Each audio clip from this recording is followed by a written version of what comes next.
walk into a bookshop, I see hundreds of books that I would love to own, partially because of their covers. And this is the key to designing book covers. You have to make something that people will be drawn to, that they want to own, almost like a face for the book. There are so many books out there with really clever, eye-catching covers. It's definitely not an easy job to create something that stands out.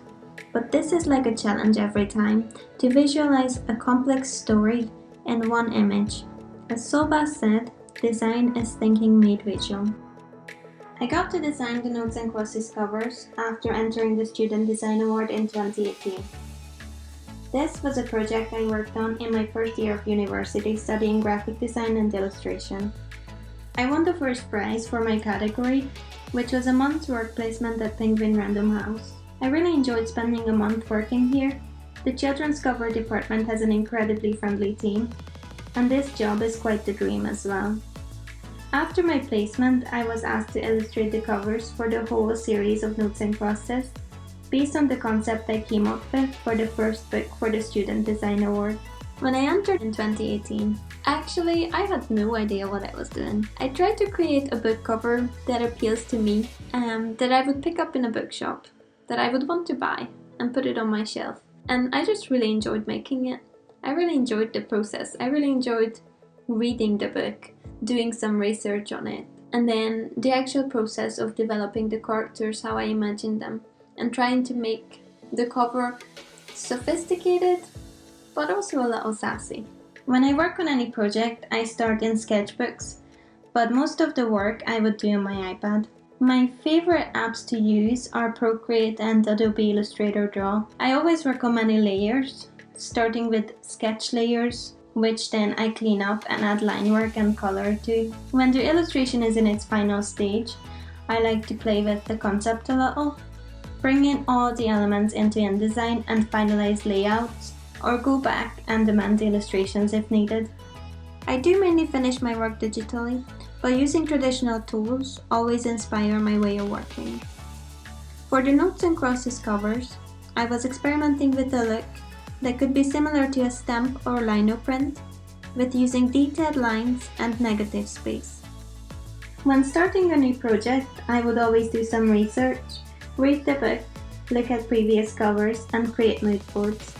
Then I draw little thumbnails to get as many ideas down on paper as possible.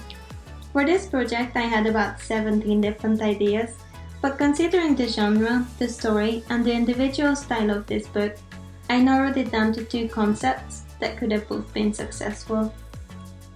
After having a look at book covers for the same age group, considering trends, and reading the brief over and over, I decided to go with the solution that, in my opinion, would appeal to the widest audience and would probably still be cool in 10 years.